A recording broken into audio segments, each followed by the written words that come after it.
Selamat pagi Bapak dan Ibu. Pada kesempatan kali ini saya hadir di sini khusus untuk menyampaikan informasi mengenai tata cara pendaftaran siswa baru khusus tingkat SMP tahun pelajaran 2020-2021. Adapun hal-hal yang akan saya sampaikan pada kesempatan kali ini adalah: yang pertama, jadwal pendaftaran; yang kedua, jalur; yang ketiga, persyaratan. Untuk itu, saya mohon kesediaan Bapak dan Ibu untuk tetap hadir di channel ini sampai penjelasan ini selesai, supaya Bapak dan Ibu bisa mengerti prosedur pendaftaran dengan baik.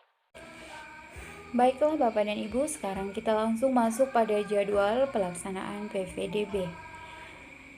Yang pertama, pengajuan pendaftaran berlangsung dari tanggal 29 Juni 2020 sampai dengan 8 Juli 2020. Yang kedua, pendaftaran atau klarifikasi berkas atau verifikasi berkas berlangsung dari tanggal 6 sampai 9 Juli 2020 pukul 8 hingga 12. Yang ketiga, pengumuman hasil seleksi berlangsung pada tanggal 11 Juli 2020.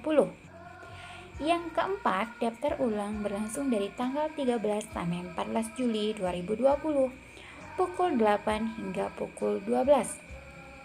Yang kelima, masa pengenalan lingkungan sekolah berlangsung dari tanggal 15 sampai 17 Juli 2020.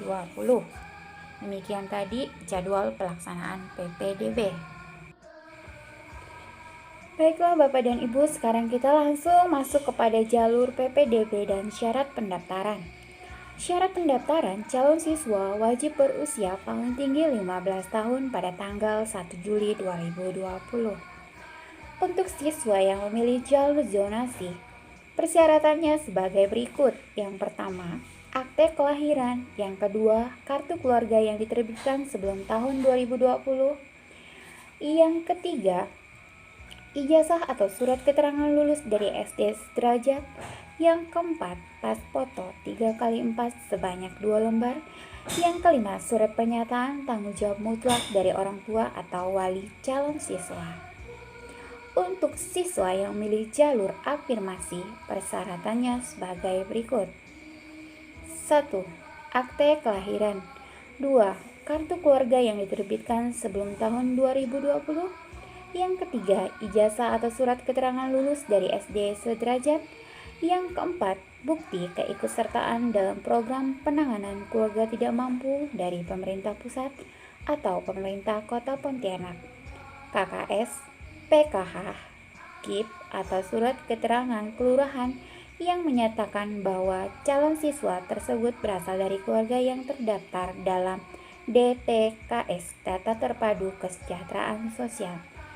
Yang kelima, pas foto 3x4 sebanyak 2 lembar. Dan yang keenam, surat pernyataan tanggung jawab mutlak dari orang tua atau wali. Berikut jalur prestasi. Untuk siswa yang memilih jalur prestasi, persyaratannya sebagai berikut. Yang pertama, akte kelahiran. Yang kedua, kartu keluarga. Yang ketiga, ijazah atau surat keterangan lulus dari SD sederajat. Yang keempat, bukti prestasi calon siswa yang diterbitkan paling singkat 6 bulan, paling lama 3 tahun sejak bulan Juli 2020 jika ada. Yang kelima, pas foto 3x4 sebanyak 2 lembar. Yang keenam, pernyataan tanggung jawab mutlak dari orang tua atau wali siswa. Yang ketujuh, wajib mengikuti tes seleksi jalur prestasi. Untuk jalur mutasi, persyaratannya sebagai berikut. Yang pertama, akte kelahiran. Yang kedua, kartu keluarga. Yang ketiga, ijazah atau surat keterangan lulus dari SD sederajat. Yang keempat, surat penugasan orang tua dari instansi, lembaga, kantor, atau perusahaan. Yang kelima, pas foto 3x4 sebanyak 2 lembar. Yang keenam, surat pernyataan tanggung jawab mutlak dari orang tua atau wali siswa. Demikian tadi Bapak Ibu persyaratan pendaftaran PPDB tahun 2020.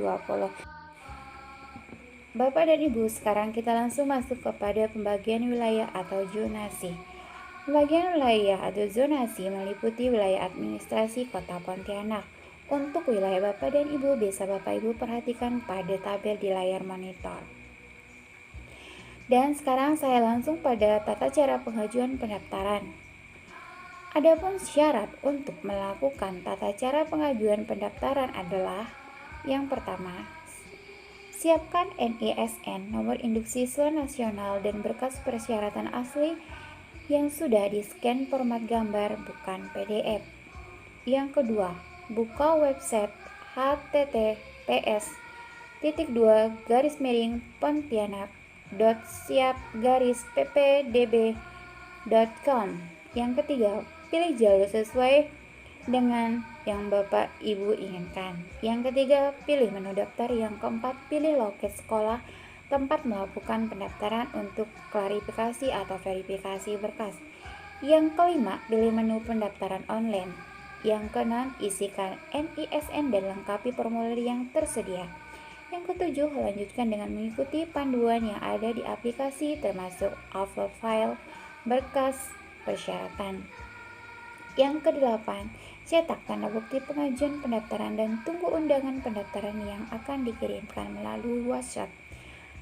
Yang kesembilan, pastikan nomor WhatsApp yang digunakan selalu aktif. Demikian tadi Bapak Ibu tata cara pengajuan pendaftaran, dan sekarang kita akan masuk pada tata cara pendaftaran atau klarifikasi dan verifikasi berkas. Tata cara pendaftaran adalah yang ke-1, pastikan Bapak dan Ibu telah mendapatkan undangan pendaftaran yang dikirim melalui WhatsApp. Yang kedua, siapkan undangan pendaftaran, tanda bukti pengajuan, dan berkas asli persyaratan. Yang ketiga, datang ke sekolah sesuai undangan pendaftaran. Yang keempat, tunjukkan undangan. Dan yang kelima, sampaikan tanda bukti pengajuan pendaftaran berkas persyaratan untuk dilakukan klarifikasi dan verifikasi oleh panitia. Yang keenam, jika memenuhi persyaratan, maka akan diterbitkan tanda bukti pendaftaran.